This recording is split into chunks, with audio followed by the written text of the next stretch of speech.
Imaginez un morceau de terre plus grand que la France, situé à la pointe du monde, entre l'Europe et l'Amérique, rempli de ressources stratégiques pour la défense, et désormais au centre d'un débat qui secoue l'OTAN, l'Union européenne et les relations transatlantiques comme jamais depuis la guerre froide. C'est le Groenland. Et aujourd'hui, les États-Unis, sous la présidence de Donald Trump, ont relancé l'idée, véritablement, d'acquérir ou contrôler ce territoire. Les alliés européens sont furieux. Le Danemark refuse. Les Groenlandais eux-mêmes disent non. Et un nouveau plan de défense arctique a été lancé juste pour apaiser les tensions. Dans cette vidéo, on va vous raconter toute cette histoire. Comment on en est arrivé là? Quels sont les enjeux pour la sécurité mondiale? Ce que pensent les habitants du Groenland? Et quelles conséquences cela pourrait avoir pour l'avenir? Restez avec nous, car ce débat pourrait redessiner la géopolitique du XXIe siècle. Pour comprendre l'actualité, il faut remonter dans le temps. L'intérêt des États-Unis pour le Groenland n'est pas nouveau. Dès le milieu du XIXe siècle, l'île suscitait l'attention de Washington pour des raisons stratégiques, économiques et de rivalités impériales. Mais c'est après la Seconde Guerre mondiale que l'attention américaine se formalise. Les dirigeants militaires américains estimaient que le Groenland était essentiel pour la sécurité des États-Unis face à l'Union soviétique pendant la guerre froide. Des propositions ont alors été faites pour acheter l'île au Danemark, parfois pour des dizaines de millions de dollars en or, mais rien n'a jamais abouti. Depuis, cette idée a refait surface à plusieurs reprises, notamment lors de la première présidence de Donald Trump, qui avait évoqué l'achat de l'île en tant que geste stratégique. Le Groenland est immense, près de 2,1 millions de kilomètres, peu peuplé, mais géographiquement crucial. Il se trouve au carrefour entre l'Amérique du Nord, l'Europe et l'Arctique. Il est proche des routes militaires aériennes entre le Canada et l'Europe. Il possède des ressources naturelles importantes, comme des minéraux rares, du pétrole et du gaz, sujet d'intérêt grandissant à mesure que le changement climatique modifie l'Arctique. Pendant la guerre froide, la surveillance radar du Groenland était essentielle pour détecter toute attaque venant de l'autre côté du pôle Nord. C'est cette importance stratégique qui explique pourquoi cette île a été envisagée comme un achat possible pour certains dirigeants américains depuis plus d'un siècle. En 2025-2026, sous sa deuxième présidence, Donald Trump a remis publiquement sur la table l'idée d'acquérir le Groenland. Lors du Forum économique mondial de Davos, le président américain a déclaré que les États-Unis voulaient des négociations immédiates pour acheter le Groenland, affirmant que aucun pays n'était mieux placé que les États-Unis pour assurer sa défense.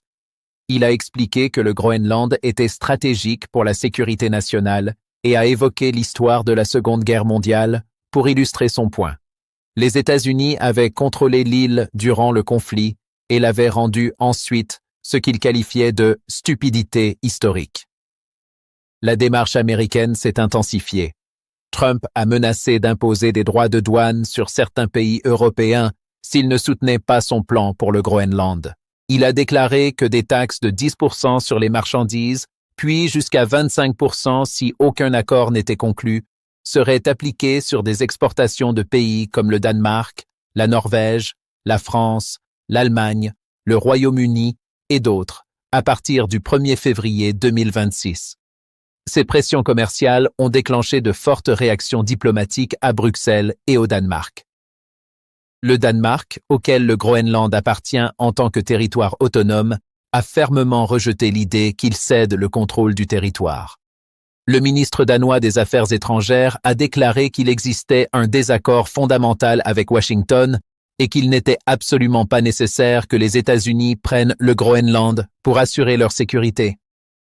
Le gouvernement local du Groenland a aussi réagi avec force. Le leadership groenlandais a dit qu'il ignorait le contenu des prétendus accords évoqués entre les États-Unis, l'OTAN et le Danemark et a réaffirmé son droit à l'autodétermination, appelant à un dialogue pacifique sur l'avenir du territoire. Par ailleurs, des organisations civiles et protestataires ont manifesté contre toute idée d'annexion, affirmant « We do not want to be Americans ». Nous ne voulons pas devenir Américains. Le Groenland n'est pas simplement une île lointaine de glace. Il se trouve à des milliers de kilomètres du cœur de l'Europe et des États-Unis, mais c'est précisément ce positionnement qui lui confère une importance stratégique nouvelle. Routes maritimes arctiques qui s'ouvrent avec le réchauffement climatique. Point d'observation avancé entre l'Amérique du Nord et l'Europe. Proximité de la Russie dans l'Arctique. Avec la fonte des glaces, de nouvelles voies commerciales et militaires apparaissent, ce qui accroît l'intérêt des grandes puissances. Le Groenland recèle des gisements de minéraux rares, essentiels pour les technologies modernes, batteries, composants électroniques, énergie verte.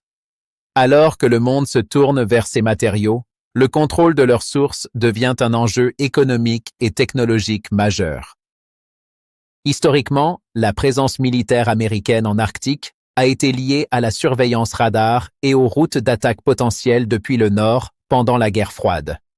Aujourd'hui, avec les tensions entre grandes puissances, Russie, Chine, États-Unis, le contrôle ou l'accès à des bases avancées dans l'Arctique est redevenu un enjeu de défense légitime. La situation est si sensible que l'OTAN a lancé une nouvelle initiative, Arctic Sentry, pour renforcer la présence militaire collective dans l'Arctique dans un cadre coordonné à la suite de la crise du Groenland.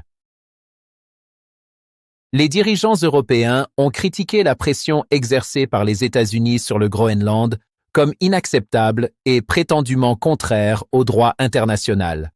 Le Premier ministre danois, soutenu par des voix allemandes et françaises, a insisté sur le fait que la souveraineté du Groenland doit être respectée.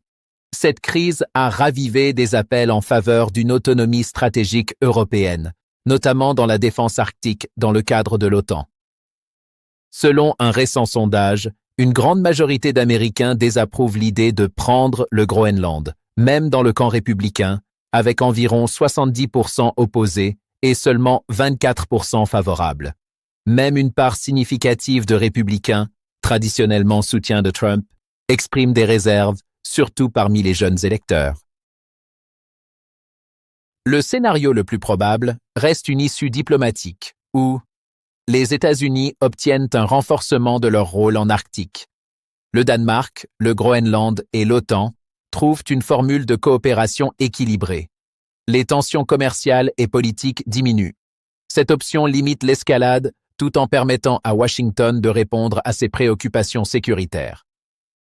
Si les États-Unis maintiennent une pression excessive, tarifs agressifs, exigences unilatérales, cela pourrait provoquer une rupture illicite des relations diplomatiques avec Copenhague, l'activation d'instruments de défense européens, un affaiblissement de la cohésion au sein de l'OTAN. La crise du Groenland pourrait pousser les Alliés à développer une architecture de défense arctique plus forte, comme vu avec Arctic Sentry, qui vise à coordonner et renforcer la présence militaire dans le Grand Nord. Ce qui se joue autour du Groenland n'est pas simplement une querelle territoriale. C'est un moment clé de la géopolitique du XXIe siècle. L'intérêt stratégique pour l'Arctique s'intensifie. Les grandes puissances redéfinissent leurs priorités. Les alliances traditionnelles sont testées. La souveraineté et l'autodétermination deviennent des sujets centraux. Le Groenland est plus qu'un bout de glace. C'est un carrefour de puissance, de routes commerciales, de ressources naturelles et de stratégies militaires. Et dans ce jeu, chaque action a une réaction. Merci d'avoir regardé jusqu'ici. Si cette analyse te donne une meilleure compréhension des enjeux autour du Groenland, laisse un commentaire avec la question qui t'intrigue le plus. L'impact sur l'OTAN, le point de vue groenlandais ou les implications pour la sécurité arctique. Abonne-toi pour ne rien manquer des prochaines évolutions, car cette histoire est loin d'être terminée. À très vite pour une nouvelle analyse géopolitique en profondeur.